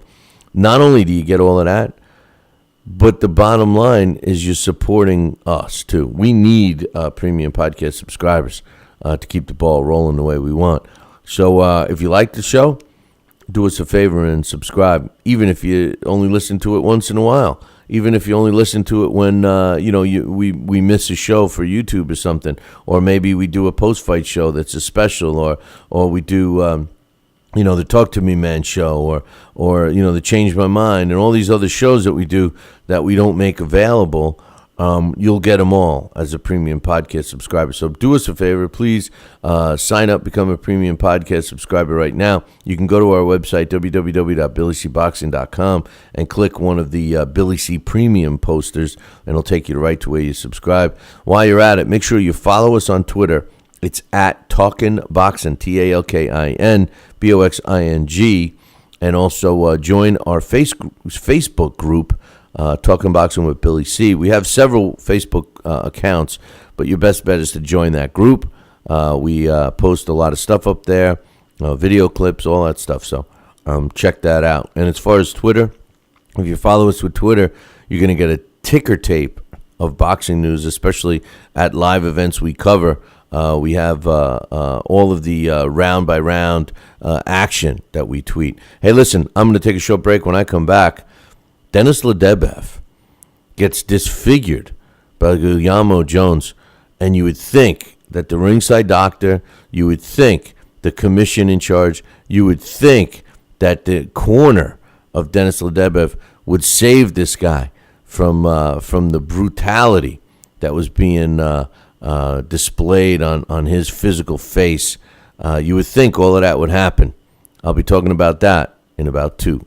Talking Boxing with Billy C. Every week, 2 hours of the best boxing talk on the radio. I have a bunch of questions, Donnell, right? If you feel like you want to, you can answer for JD first. Why will you win? JD Chapman, why will you win? Baby Holmes will get sick and get hit by a train that day on the way to the fight, or he might have diarrhea, he might have the flu, he might throw up. One of his eyeballs might fall out that day, and I might get lucky. Talking Boxing with Billy C.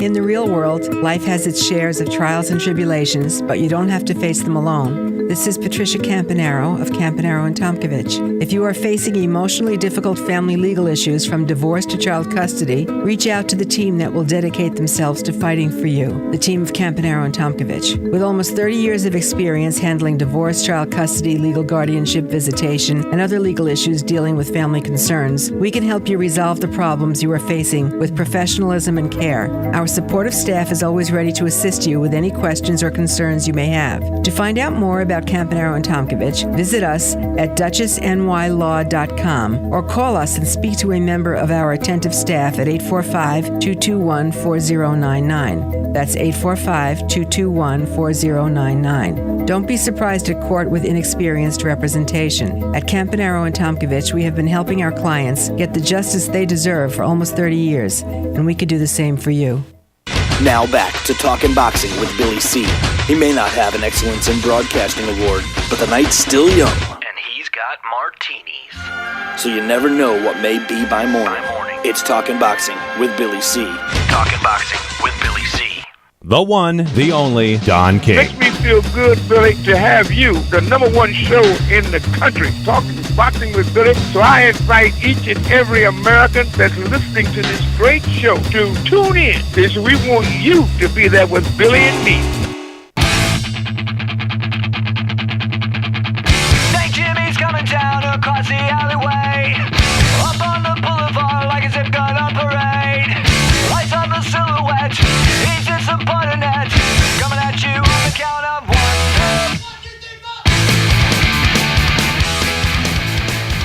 2. And we're back. You're listening to the Talking Boxing with Billy C show. Glad you could join us. We're getting ready to talk about the fight that... Listen, I enjoyed every minute of the fight, but I was appalled at what took place in Russia on Friday night between Guillermo Jones and Denis Lebedev. And first and foremost, I already talked about the Grady Brewer and the Alexander Povetkin fight, which is on the undercard. And statistically, Guillermo Jones basically was the... I guess he was a champion in recess, the WBA Cruiserweight champion in recess. And Denis Lebedev was the original real WBA Cruiserweight champion.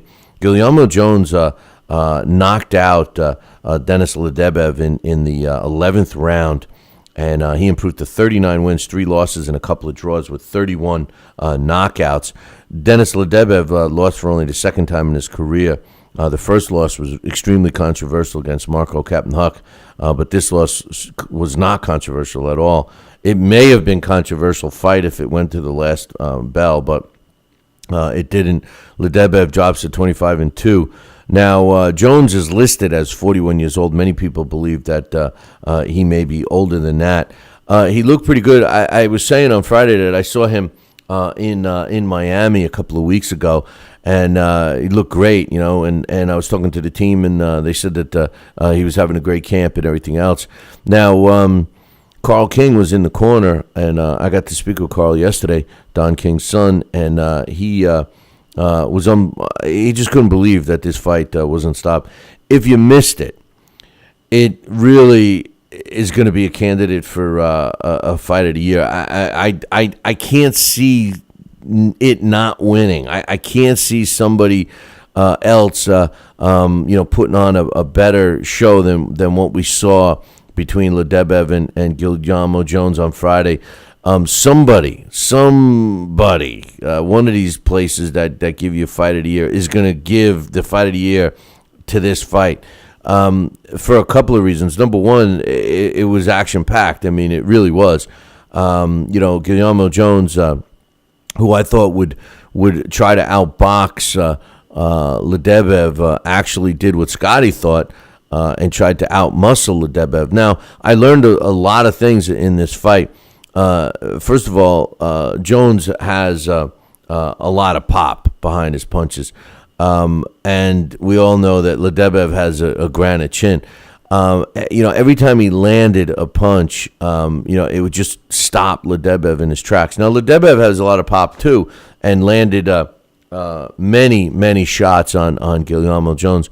And I saw him get staggered a couple of times in that fight, but never went down and knew what he had to do. There was a substantial height difference. As a matter of fact, it looked almost like the old Mike Tyson punch-out game when you're little Mac and you're fighting Soda Popinski or somebody, and that's the way it looked to me.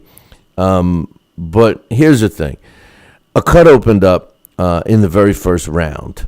according to I thought it was in the second round, but Carl King said it opened up in the very first round. It was a cut in the eye of Denis Lebedev, and once that cut opened up, Guillermo Jones decided to start working on that. Now, when he did throw his jab, Lebedev just couldn't get out of the way of it. I mean, I thought I was watching Chris Arreola in there. Every time Guillermo Jones threw that jab, it landed. And he started peppering the cut. And, the cut was caused by a punch. And he started peppering that cut. Well, as time went on, he was landing some flush shots, a couple of hooks, the jab, a couple of power shots, I should say. And by the third round, you could clearly see that Lebedev's eye was I would have thought he was having trouble seeing out of it, all right? He goes to his corner, and from the third and fourth round on, they took the end swell and literally would press it until all the it was disgusting. All the blood, because it was filling up his eye. He clearly, and I'm no doctor, but it looked like he broke or cracked the orbital bone around his eye, and it was just filling up. His face was filling up with blood, and it looked like it was swelling, but it was actually filled with blood, because when he came to the corner, they would apply pressure on this poor guy, and the blood would come out of it and appear to reduce the swelling a little bit until he got hit again, and more blood would fill up into that cavity, and it was gruesome. This went on round after round after round, and Guillermo Jones kept nailing it and landing flush shots and just making it worse and worse and worse. The pain that this man, Denis Lebedev, was withstanding is unbelievable to me. What was more unbelievable is that no one stopped this fight. First of all, Stanley Christodulov, who was the referee, he tried to have the doctor look at it. The doctor looked at that cut a couple of times, gave him the okay. You would think that if I'm a pro boxer, my first step in becoming any boxer, even an amateur, my first step is to surround myself with people that I like, people that I trust, people that I know the game, and people that are going to look after me. You hear this all the time. We are going to do this when they're talking about a team. We're going to go, our game plan is this, we're going to go in and do this, blah, blah, blah. It's a team. The fighter, like James Kirkland said one time, the fighter is basically a joystick. And, the trainers maneuver that fighter to what they want to do. And that fighter does what he's told or she's told. That's a good relationship between fighter and trainers. Denis Lebedev had some, either they were stupid, either they were cruel, either they were inhumane, or they were being much too tough on Denis Lebedev's part, because if I'm in that corner and I'm Denis Lebedev's trainer, or better yet, even if I'm his manager, even if I'm his advisor, and I'm holding a spit bucket there, I'm crying to them to stop the fight. And I don't care how much of a fight that he puts up. This man should not have been put through this. He should not have been expected to weather this storm. The thing is that you could argue that he was winning the fight. He was the aggressor. He was landing more shots. That's a whole other thing. How we're always talking about the punch stats, right? And how much I can't stand the punch stats. Well, I want to know who was taking the punch stats in Russia, because those punch stats. I mean, the reason why punch stats are useless is because they're subjective. So the guy keeping track of them might be calling punches that are not landing as landed, and vice versa. Well, in the punch stats in Russia had Lebedev way ahead. Like every time he threw a punch, they made it like it landed.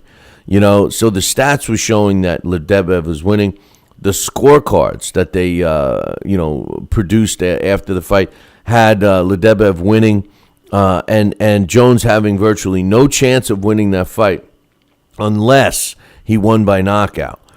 In that final round, what had happened is there was some exchange, and I would literally, it was hard to look at the TV set and see this poor guy, and his eye and the swelling was just unbelievable. And like I said, I'm going to try to post a shot or two of it later on today. But it was just unbelievable.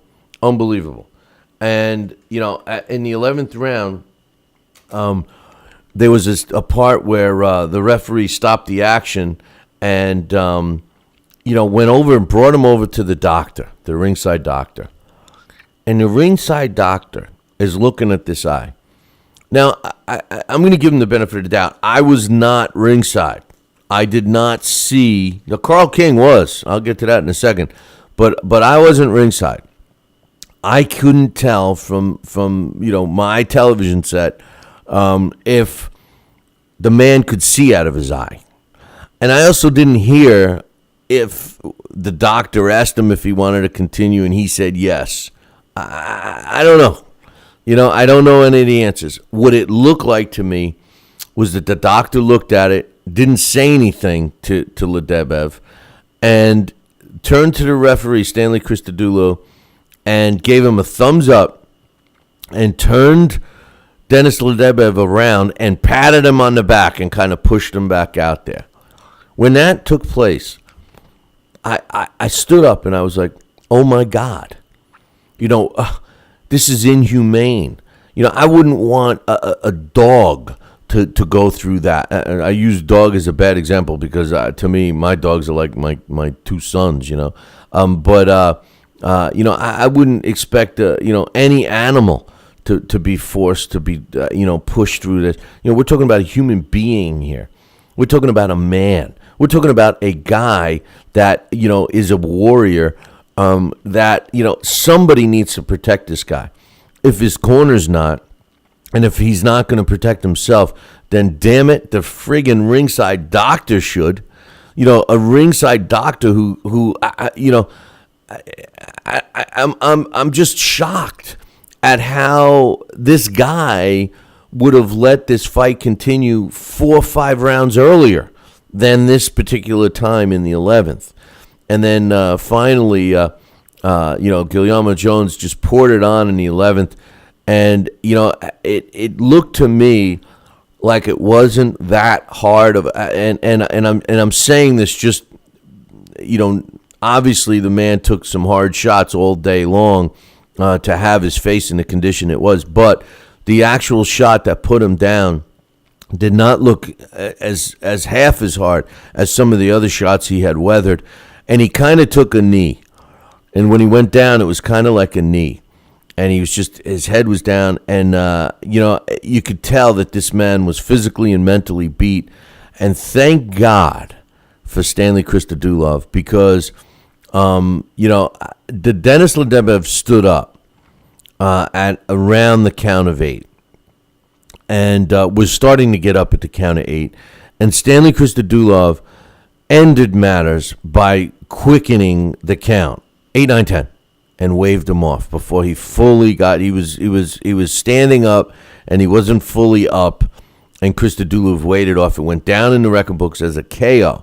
Now, Carl King thought it was a TKO that the Christodoulou waved it off, but that really wasn't the case. He should have waved it off, and he was waiting for something just like this to happen, a knockdown where he could wave it off. And thank God he did the right thing. At least there was someone that had some class and acted humanely, because this was a travesty of what, and like Carl was saying yesterday on the fundraiser for the Queen of Hearts Foundation in South Florida. This man, if he recovers normally from these injuries, just without fighting. If he can see good, if he doesn't have any head damage, trauma, concussions, and stuff like that, that's going to be a miracle. If he even can fight again, if his career can continue, that's another miracle. You'd see two miracles. I mean, that's how bad this was. It saddens me that we have commissions on this planet. I'm not going to criticize. I mean, here I am, very critical of the New York State Athletic Commission because they're bullies and everything else. But something like this, I know even my worst enemies at the New York State Athletic Commission would never have allowed this. I can't see any commission in the United States. I can't see anybody in England, or even Australia, which has been known for some crazy decisions. Even Germany, crazy decisions. I mean, I've seen Germany fight, especially Sauerland events, where they have those chicken fighters of theirs, like Cecilia Brækhus, you see when their fighter gets a cut, they let him bleed forever, and the opponent, gets a little nick, and they're waving it off. I mean, I've seen that, but never have I seen such an inhumane response to such a serious injury by everyone, not just the doctor, not just the coroner, not just the commission, by everyone collectively. And then to watch the looks on the bigwigs' faces, the guys that were brought in there, like Nikolai Valuev and Vitaly Klitschko, et cetera, when they scanned the audience at the time of the stoppage, the serious stone face that they all had, like they were just, that their integrity was just compromised, that they were embarrassed that this guy was counted out, I mean, just utterly inhumane. I can't choose another word. I just, never have seen anything like this. And do you remember the knot on Hasim Rahman's head when they waved that fight off? It was the size of a golf ball or baseball. It was gruesome, right? They waved it off. It was just a knot on his head. It wasn't cut or anything. It was just a knot. It was a serious knot, but still. They waved it off. This, Carl King was describing it as a football on the side of this guy's face, during the rounds. Then he would squeeze the blood out of it. It would go all over. They'd have a rag under there and in the corner. And then he would come back out. I mean, I was a huge Denis Lebedev fan before this fight. I think I'm even a bigger fan of him after this fight, and I hope he never fights again. I mean, what do they want this guy to do? Did they want him to die in that ring? Because what, I'm curious to know what the status of Denis Lebedev is at today. Where he is today. Nonetheless, Guillermo Jones wins the fight by 11th round knockout, improving to 39-3 with a couple of draws. Lebedev, like I said, loses for only the second time in his career. But now what's next for Jones? Well, they asked me what I thought. I would have liked to have seen him fight Marco Captain Huck. But according to Carl King, they may immediately jump into the heavyweight division and seek the winner of Vladimir Klitschko and Alexander Povetkin, which I think is going to be a tough task without Guillermo Jones at least fighting a heavyweight. At least one heavyweight fight before he gets a fast track to the winner of that fight. And as a matter of fact, Carl King was talking about the fact that he felt that Povetkin and Guillermo Jones would make a good fight, and he said, "Don't think that Povetkin doesn't have a chance against Vlad Klitschko either." So I don't know about that. I don't know if I agree with my man Carl about that. But amazing fight on Friday night in Russia. Congratulations to Guillermo Jones. But man, somebody's got to do something with those Ruskies and their ringside doctors. God. Danny Garcia was ringside for the Lucas Matisse fight, and it looks like that's the next big fight for Matisse in that division. Interesting. It's an interesting fight. Danny Garcia has the punching ability. He's devastating. I should say. Let me say this: he's got deceiving speed. I'm going to scratch the word devastating as far as punching power, but his output of punches drop his opponents. He likes to counter punch. He likes to give back twice as much as he takes. But I don't know if he's ever stepped in the ring with a guy that can punch as hard as Matisse. You look at the two fights that Matisse lost, and arguably he got robbed out of both of them. So I don't know, man. I don't know how I think of this fight. I really don't. I guess we're gonna see it, but I'm looking at Matisse in the junior middleweight division, junior welterweight division, and I'm saying to myself, man, Matisse at junior welterweight, imagine him against Floyd Mayweather at like 143 pounds or something. 143-pound fight between Matisse and Floyd Mayweather. I'd really like to see if Matisse can actually, change the game plan of Floyd Mayweather. I really wonder about that. What he did to Lamont Peterson, and again, we all said the same thing about Roberto Guerrero. Oh, what he did to Berto, maybe he could do this against Mayweather.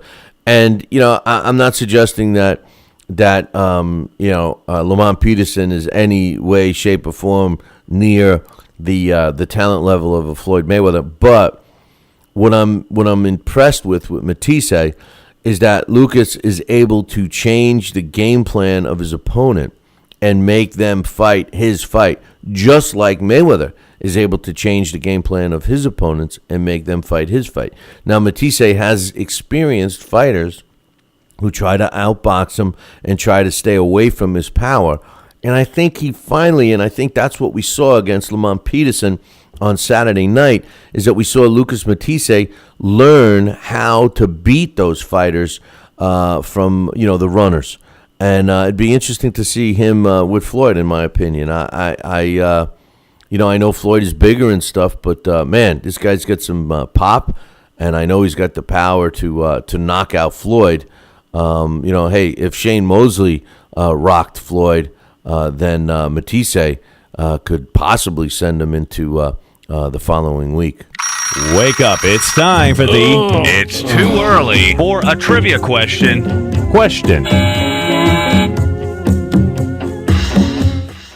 All right, today's It's Too Early for a Trivia question is being brought to us by the Turning Stone Resort and Casino and their fight that's taking place on June 7th. It will be on Showtime. Great card coming at you from the beautiful Turning Stone Resort and Casino in Verona, New York. And I would love to have you there. That's the weekend. It's the Friday night of the International Boxing Hall of Fame. So if you're going up for that, make sure you get yourself some tickets for the Turning Stone event. I'm going to be ringside, and I hope to see you there. You can get tickets very easily by visiting our website, www.BillyCBoxing.com, and click on the Turning Stone fight poster, which is the very first one on the right-hand side. It'll take you right to where you can buy tickets online. Make sure you tell them Billy C sent you, and we'll be looking forward to meeting you on June 7th. Last week's trivia question was a tough one. I couldn't believe it took so long to get a correct answer. The question was, name the biggest group of brothers who boxed professionally in 4 different decades. I got every single brother's name except for these. And these guys were the most common brothers, I think, especially in the last 20 years, the most common brothers to fight and have boxing careers. And finally, my man Alex T told me the right answer. It was the Weaver brothers, the 3 Weaver brothers. Mike Weaver, who boxed in the 70s, 80s, 90s, and the early 2000s. And then Troy and Floyd Weaver boxed in the 80s, 90s, the early 2000s, and into the 2010s. So the correct answer was that, and congratulations to Alex T. He won the prize. So I'm sending him out a couple of unopened packs of collector boxing cards, courtesy of pugilistica.com. So thank God somebody got that. Today's It's Too Early for a Trivia question, which I told you was being sponsored by the Turning Stone Resort and Casino. Buy tickets today by visiting our website, www.BillyCBoxing.com, for their June 7th event, which will be on Showtime, by the way. Our trivia questions are supplied to us by our very own trivia question guru, Henry Haskup. And today's is another brother. It's another brother question. Another brother question. This is a kind of a tough one. This one's actually tough, but name the biggest group of brothers who each retired with more than 100 professional bouts under their belts. Name the biggest group of brothers who retired each with more than 100 pro bouts under their belts. So this is the largest group of brothers. And that was the other part of the Weaver question. What was the largest brother? There was other brothers that fought in multiple decades, but the Weavers were the largest. This question is name the biggest group of brothers who each retired with more than 100 pro fights. If you know that answer, email me, Billy@TalkinBoxing. That's TalkinBoxing.com. And if you're the first one to get the answer correct, you're going to win the prize. I think the cards are on the line. Maybe we got we could do a title bout championship computer game on the line. Whatever, we got something good. So name the biggest group of brothers who each retired with more than 100 pro bouts under their belts. Email me, Billy@TalkinBoxing, TalkinBoxing.com. Good luck to everybody on that one. This day in boxing history. And finally, this day in boxing history is being brought to us by Campanaro and Tomkovich. That's right, if you're looking for a lawyer, and I don't care where you are in the whole world, give Campanaro and Tomkovich 845-221-4099. 845-221-4099. Let Campanaro and Tomkovich knock out your legal problem. 845-221-4099. On this day, May 20th, in 1926, Pete Lazo wins a 10-round decision over Mickey Walker to win the world welterweight title, and that took place on this day, May 20th, in 1926, in Scranton, Pennsylvania. Hey, man, I just want to remind everybody, don't forget to follow us on Twitter. It's at TalkinBoxing, TalkinBoxing.com. Don't forget to join our Facebook group, which is Talking Boxing with Billy C. And make sure you visit the website all day long. You know, we strive to make our boxing website one of the best out there, if not the best. We publish all the best news, all the hottest news, and all the news fit to print on BillyCBoxing.com. So check that out. Tomorrow, we're going to be talking about head injuries and some new studies that came out on concussions in specifically boxing and other combat sports, as well as football. Interesting statistics and the connections that they have with sports-related injury to some serious head diseases, which trigger the disease. So interesting topics tomorrow. Keep the emails coming. Don't forget that we're doing the Talk to Me Man show next week to unveil some new toys that we got for that and all of that. Oh, I do have one other thing to say.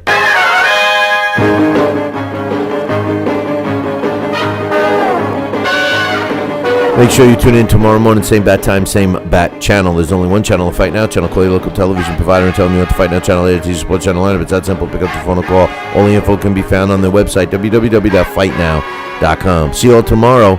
Ciao, baby.